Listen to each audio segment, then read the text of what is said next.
Hi everybody, James here. I thought I would do a quick unboxing of a game that I had delivered in the post yesterday. Albuera 1811. It's a Lines of Battle game by White Dog Games. It's been one I've been monitoring now for a little while, and I'll be honest, I managed to pick this up second hand off Board Game Geek from a seller not far away from myself, so I was quite lucky. It's a boxed version as opposed to a folio version. So I'm going to do a bit of an unboxing. It is pretty much brand new. It's never been played, it's not been punched, so I just wanted to share with you some of the contents of the box and a little overview of the game. So as typically, I think this is probably Blue Panther printing and unboxing, and the back of the box, typical of White Dog Games really. Nicely presented, gives you a flavour of the counters in the game. This game was designed by David Kershaw. He's done various other games, Confederate Rebellion being one of the ones that sticks in my mind. That is one I've played myself. And the map and counter art by Ilya Kudryashov, I think that is. I know that, again, that's a very well-known name in gaming circles. Lovely artwork.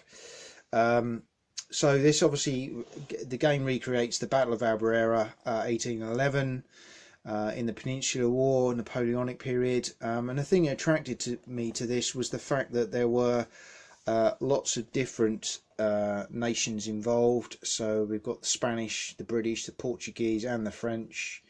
And we've also got lots of different unit types in this battle, including the Polish Lancers, and various other bits and pieces. So quite attractive from that point of view, in that the battle had lots of different elements. The terrain as well appeals. Obviously you've got the town itself, you've got a lot of rivers, forest stroke woodland, and some large hills. So again, I think that's going to make for quite an interesting, challenging game. Typical game time, according to the box, is about 90 minutes. You get a 16-page rule book, a 22 by 30 game map, so quite a large map, probably larger than I'm going to be able to show you here, but I will give you a flavour of the detail on it. 97 counters and markers, a setup guide, a reference sheet, scenario rules, and a history of the battle and designer notes, which I like that. Gives you a real flavour. I'll just zoom that in so it actually shows you a flavour of what the counters are going to look like. Aren't they lovely? So let's get into the box and see what's inside. Okay, so let's have a look, see what we've got there. So the first thing is the miscellaneous book. So I'll just zoom that in. You can see there the contents of this book, nicely set out. Lots of scenarios, which is nice to see. 1, 2, 3, 4, 5, 6. Looks like 9 potential scenarios in there. Design notes around the various elements, quick starter guide, those experienced in these type of games, a bit about terrain. So looks a really interesting game. You got an all bat there as well. So this book runs to 16 pages. Nice, clear, easy to read fonts. I've got some colour in there as well. Again, very nice.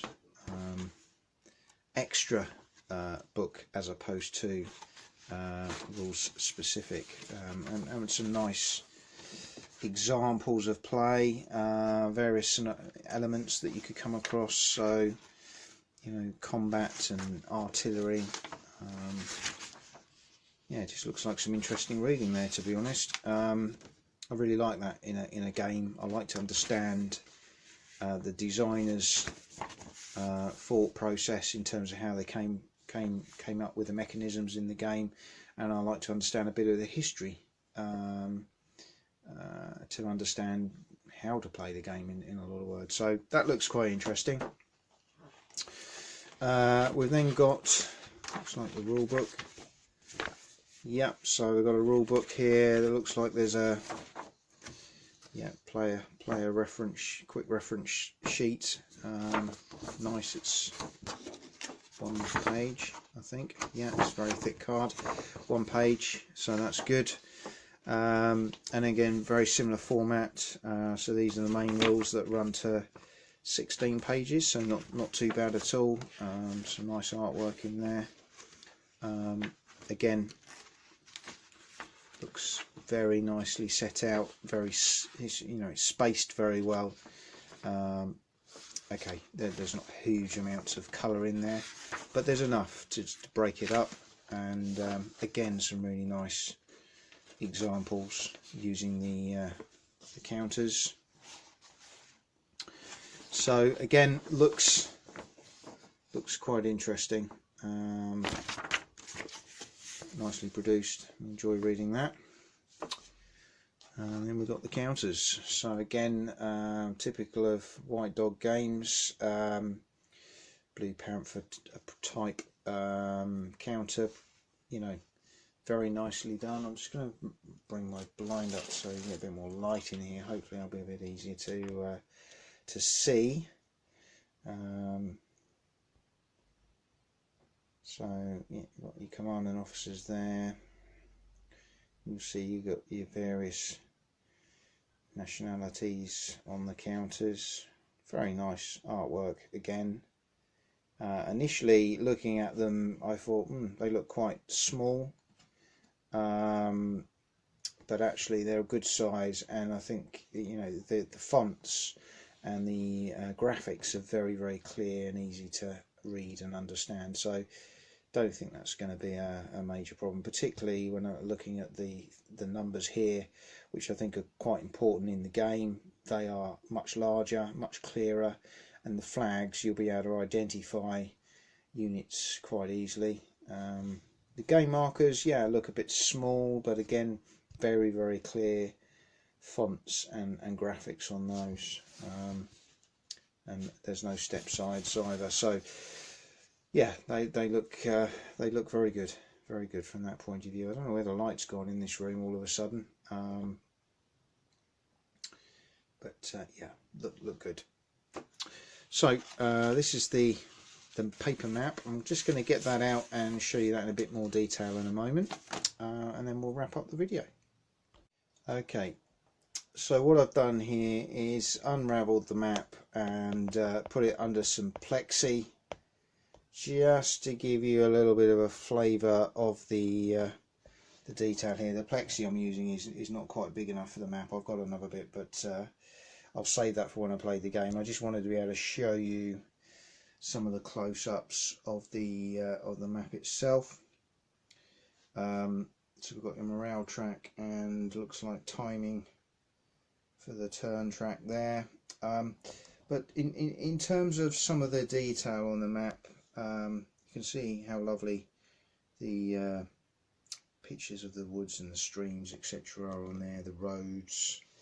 And then we've got what looks to be very similar to Simmons games. So thinking of things like Napoleon's Triumph, where you've got these kind of segments. I need to see the rules to see whether that's going to operate in a similar fashion to that. But certainly it reminds me very much of that style of design. Numbered quadrants, but what I do like is it's a very clear, easy to see design. You know, it's very clear graphics, lovely print, and I think what I will probably look to do with this is, again, because folded maps, paper maps, they're fine, but they don't last forever. And already I can see, despite this not having been played, that this map has got some creases there with the folds. So I'm going to investigate getting a canvas map done for this game, because I think it's a beautiful map, and canvas maps certainly add a lot of flavour in terms of longevity, first of all because of what they're made from.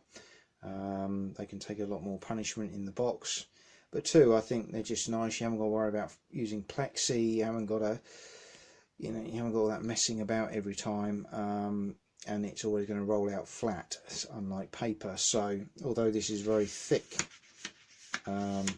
good quality paper, the crease lines from the folds are pretty evident already. So yeah, looking forward to getting this one out on the table, and having a game, and maybe a future review in due course as well. But thank you for watching this video of a short unboxing of Albuera 16th of May 1811, designed by David Kershaw, produced by White Dog Games, and look forward to seeing you soon.